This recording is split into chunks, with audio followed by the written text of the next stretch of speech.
12 seconds. That is exactly how long the silence lasts inside your head before you say something, anything, to fill the space where their name should be. 12 seconds of a mind scrambling at full speed while your face holds perfectly, unnervingly still. Not because you are arrogant, not because they did not matter, but because something far more fascinating is happening underneath the surface. Something that most people will never fully understand about themselves.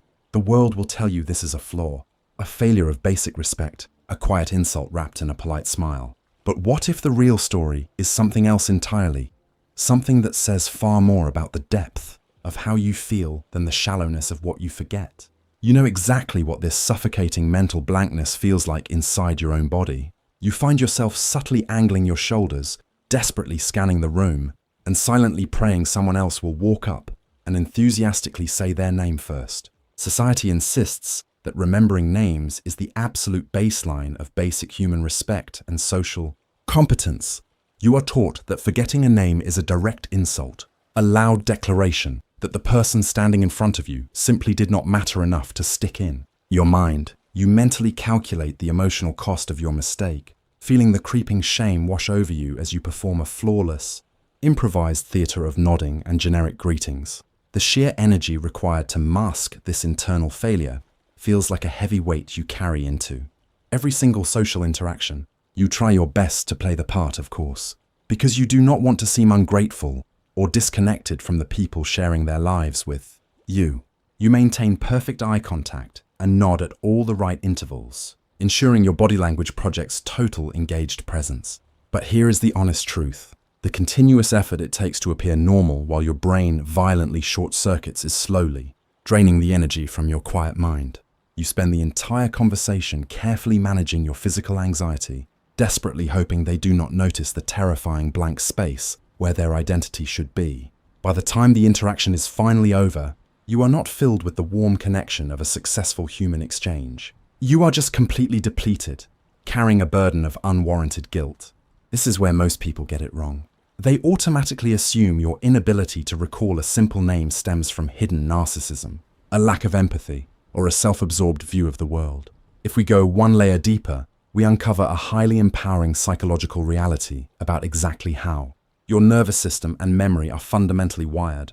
It comes down to the biological, neurological baseline of highly introverted and socially anxious minds, specifically regarding how your working memory functions under extreme pressure. When you meet someone new, your sensitive brain is not just doing one simple task. It is simultaneously processing an overwhelming tsunami of complex data. Your prefrontal cortex is frantically reading their micro-expressions, registering their tone of voice, calculating the social hierarchy of the room, and furiously analyzing whether you are standing too close. Into this exact moment of cognitive chaos, someone hands your overflowing brain a single, entirely arbitrary sound, their name.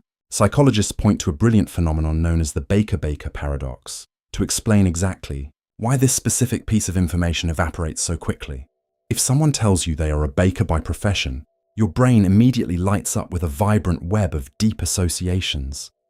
The smell of warm flour, early mornings, and the comforting heat of an oven.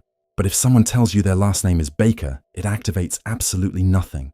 It is a semantically empty, rootless word floating in a vast sea of social anxiety. Nobody tells you this, but it explains everything.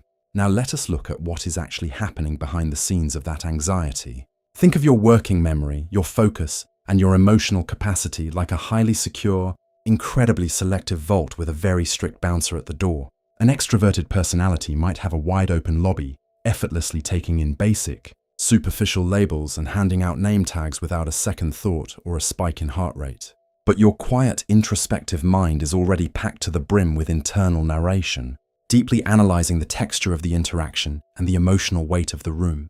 You are internally narrating every second, asking yourself if your handshake was too firm, if you are making enough eye contact, or if you just interrupted them. And this brings us to a crucial piece of the puzzle that explains why your mind feels constantly one step behind. There is a documented psychological reality called the next-in-line effect, where people who are anticipating their turn to speak show dramatically reduced memory for what just happened, because their brain has already moved on to preparing the next moment. People who live with social anxiety or a hyperactive self-awareness are essentially stuck in that mode permanently. You are never quite here in the exact second the name is spoken. You are always half a step ahead into what comes next, ruthlessly editing yourself in real time.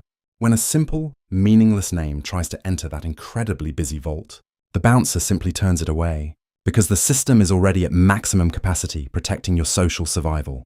Your deep, persistent tendency to forget names is not a symptom of a broken, antisocial, or damaged memory. It is a highly intelligent, biological reality of a brain that ruthlessly prioritizes rich emotional context, deep meaning, and environmental awareness over empty mechanical labels. If this sounds like the exact explanation you have been searching for all your life, welcome to the Quiet Psychology Club, a place where we do not try to fix your perfectly functioning, beautifully complex mind, because there is absolutely nothing about you that is broken. Stay with me, because in just a moment, I am going to share exactly why this perceived weakness is actually your greatest hidden strength. I remember a particular evening a few years ago that completely changed my entire perspective on this quiet internal struggle. I was attending a crowded, dimly lit networking event in the busy, beating heart of the city, feeling completely out of my element among the sharp suits and loud, echoing laughter. The room was packed so intimately close that I could feel the suffocating heat of 100 different conversations blending into one massive, overwhelming wave of chaotic noise. A very important colleague walked directly up to me, extending a firm hand, and introduced himself with a warm, confident smile, saying his name clearly over the background music. But all I could feel in that exact moment was a terrifying, suffocating pressure building rapidly in the back of my throat as my internal monologue screamed about whether my posture was too rigid. As the conversation continued, I realized with absolute horror that his name had completely vanished from my mind. I was smiling politely and speaking the right professional words, but the sensory overload was entirely consuming. I could feel the rough edge of my paper name tag cutting into my thumb, smell the sharp, overwhelming mix of expensive cologne and spilled gin from the next table, and hear the squeak of my own stiff shoes shifting anxiously on the wooden floor. It was a grueling, agonizing performance of competence, masking a desperate, silent panic as I waited for the inevitable moment I would have to introduce him to someone else. And then comes the part that changes everything. I politely excused myself from the conversation, walked out through the heavy glass doors into the cool, quiet night air of the empty street, and took a long, trembling, life-giving breath. In that solitary, beautiful moment, simply listening to the distant, rhythmic hum of passing traffic, I realized that I vividly remembered the story he told about his daughter, the exact tone of his laugh, and the distinct kindness in his eyes. I realized right then, standing completely alone on the concrete pavement, that my brain had flawlessly captured the very essence of his humanity, even if it had dropped the arbitrary label of his name. For so long you have lived with the painful, exhausting tension of trying to be what they consider normal and socially acceptable. You have forced yourself into the brightly lit arenas of small talk, fiercely repeating names in your head and pretending that your memory works like a simple, mechanical filing cabinet. You have swallowed your own deep discomfort, carefully hiding it away, because you were strictly taught that blanking on a name was a terrible, unforgivable insult to those around you. You genuinely felt broken, guilty, and entirely wrong because you believed your inability to retain a single syllable meant you were fundamentally flawed as a human being. But the real truth of who you are is far more empowering than the heavy, suffocating burden of guilt you have been carrying around for all these long years.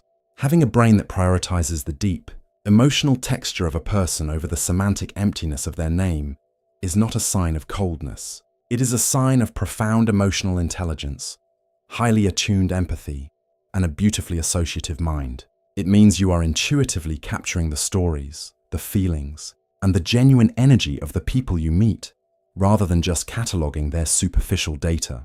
What your brain is practicing when it drops a name but remembers a soul is not negligence.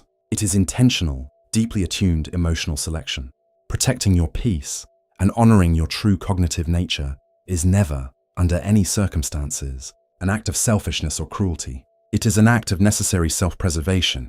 There is a profound strength in accepting exactly how your mind works and deciding to stop, apologizing for your unique neurobiology. Your associative mind is your sanctuary, your undeniable strength, and your right as a human being. Take a deep, slow, calming breath right now, and finally let go of the heavy guilt you have been holding onto for so incredibly long. You are fully allowed to experience the world deeply and authentically. even if it means leaving the empty labels behind in peaceful silence.